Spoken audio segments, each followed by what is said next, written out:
দুৰ্গোৎসৱলৈ মাজত মাত্ৰ কেইটামান দিন বাকী। ইতিমধ্যে তৎপৰ হৈ পৰিছে পূজা কমিটিসমূহ, সমান্তৰালভাৱে তৎপৰ হৈ পৰিছে যিসকল মৃন্ময় শিল্পী আছে, সেই মৃন্ময় শিল্পীসকলৰ তৎপৰতা দিনে দিনে বৃদ্ধি পাবলৈ ধৰিছে। আৰু মই যিহেতু বৰ্তমান ধুবুৰীত উপস্থিত আছোঁ, মই ধুবুৰীত এক ব্যতিক্ৰমী প্ৰতিমা দেখুৱাবলৈ যত্ন কৰিম প্ৰাগৰ দৰ্শকসকলক।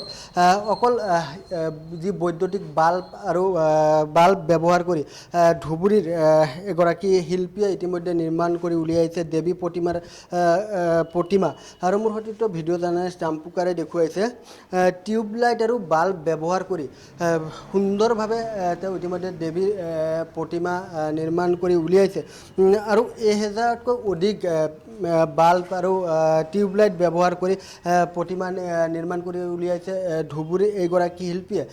আৰু প্ৰায় 9টা মাহ ধৰি তেওঁ এই প্ৰতিমা নিৰ্মাণত ব্যস্ত হৈ আছে। আৰু যিহেতু ক'ভিডৰ কাৰণে কিছু ম্লান পাইছিল দুৰ্গা পূজাৰ যি আনন্দ, সেয়া কিছু পৰিমাণে ম্লান পাইছিল। যদি শেহতীয়াকৈ যে যি SOP জাৰি কৰা হৈছে তাৰ পিছতে দেখা গৈছিল যে পূজা কমিটিসমূহ হওক বা যিসকল মৃন্ময় শিল্পী আছিল তেওঁলোকৰ মনলৈ আশাৰ বতৰা আহিছিল, যিহেতু দীৰ্ঘদিনে ক'ভিডৰ কাৰণে সমগ্ৰ দেশ স্তব্ধ হৈ পৰিছিল। আৰু এইবাৰ যিহেতু দুৰ্গা পূজা পাতিবলৈ চৰকাৰে অনুমতি প্ৰদান কৰিছে, তাৰ পিছতে দেখা গৈছিল যে পূজা কমিটিসমূহৰ সমান্তৰালভাৱে যিসকল মৃন্ময় শিল্পী আছিল সেইসকল ব্যস্ত হৈ পৰিছিল। মই আপোনাৰ ওচৰত আহিম, যিহেতু বাল্ব আৰু টিউবলাইট ব্যৱহাৰ কৰি আপুনি সুন্দৰকৈ দেৱী প্ৰতিমা ইতিমধ্যে সাজি উলিয়াইছে। আচলতে এই ধাৰণাটো আপোনাৰ মনলৈ কেনেকৈ আহিছিল যে বাল্ব বা টিউবলাইট দি প্ৰতিমা বনাব পাৰি? মই প্ৰতি বছৰেই এনেকুৱা পেলনীয়া বস্তু দি প্ৰতিমা বনাওঁ। এই বাল্ব দি প্ৰতিমা কৰাৰ ব্যাপাৰটো মোৰ বহুত আগতে মাথাত আছিল, কিন্তু ইমান বাল্ব লাগে এইবিলাক বাল্ব মানে যোগাৰ কৰিব পৰা নাই। এইবাৰ যোগাৰ কৰিব পাৰিছোঁ, সেইকাৰণে এইবাৰ বনালোঁ। আৰু এইটো মোৰ নিজস্ব কনচেপ্ট, মানে নিজৰ জ্ঞান বুদ্ধিত এইটো কৰিছোঁ। কিমান বাল্ব লাগিছে? প্ৰায় 1000 মানটো লাগিছে। বাল্ব টিউবলাইট গোটেইবিলাক মিলি 1000 মান লাগিছে। ইয়াত CFL বাল্ব আছে, LED বাল্ব আছে, টিউবলাইট আছে, টুনি লাইট আছে আৰু বিভিন্ন ধৰণৰ মডেলৰ লাইট ইয়াতে আছে। মই ইয়াতে কেৱল মাত্ৰ লাইট ইউজ কৰিছোঁ, যিবিলাক লাইট আৰু কামত নালাগে সেইবিলাক লাইট ইউজ কৰিছোঁ। আৰু লাইটৰ ভিতৰৰ পৰা ওলোৱা কেতবোৰ বস্তু যিবিলাক ইয়াত লাগিব বুলি ভাবিছোঁ সেইবিলাক দি মই কৰিছোঁ। কিমান দিন লাগিল আপোনাৰ এই প্ৰতিমাটো সাজি উলিয়াওঁতে? মই 9 মাহ চলি আছে, এইটো বনাই আছোঁ, 9 মাহ চলি আছে। ক'ত ৰখা হ'ব প্ৰতিমাটো দুৰ্গা পূজাৰ সময়ত? এইটো ধুবুৰীৰ ঐতিহ্যমণ্ডিত ক্লাব সবুজ সংঘত অনুষ্ঠিত হ'ব। আৰু সবুজ সংঘৰ পূজাখিনি ৰজা প্ৰভাত চন্দ্ৰ বৰুৱা খেলপথাৰত অনুষ্ঠিত হয়, তাতে গ'লে আপোনালোকে চাব পাৰিব।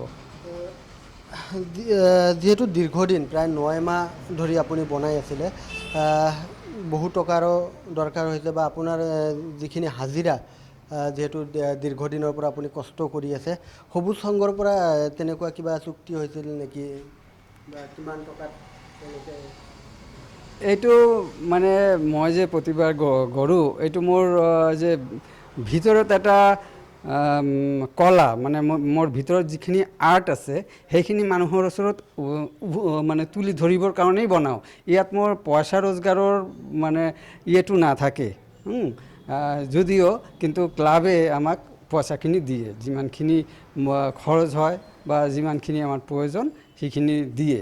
কিন্তু মোৰ উদ্দেশ্য টকা ৰোজগাৰ কৰা নহয়, মোৰ ভিতৰত যিখিনি প্ৰতিভা এইটো মানুহৰ ওচৰত দাঙি ধৰিবৰ কাৰণে মানে এইবিলাক কৰি থাকোঁ। আৰু এইবাৰে প্ৰথম নহয়, ইয়াৰ পূৰ্বেও আপুনি পেলনীয়া প্লাষ্টিকৰ বটলেদি দেৱী প্ৰতিমা নিৰ্মাণ কৰিছিল, আৰু এইবাৰ বাল্বৰে, আৰু অহাবাৰ হয়তো আৰু বেলেগকৈ নিৰ্মাণ কৰাৰ চিন্তা চৰ্চা কৰিছে।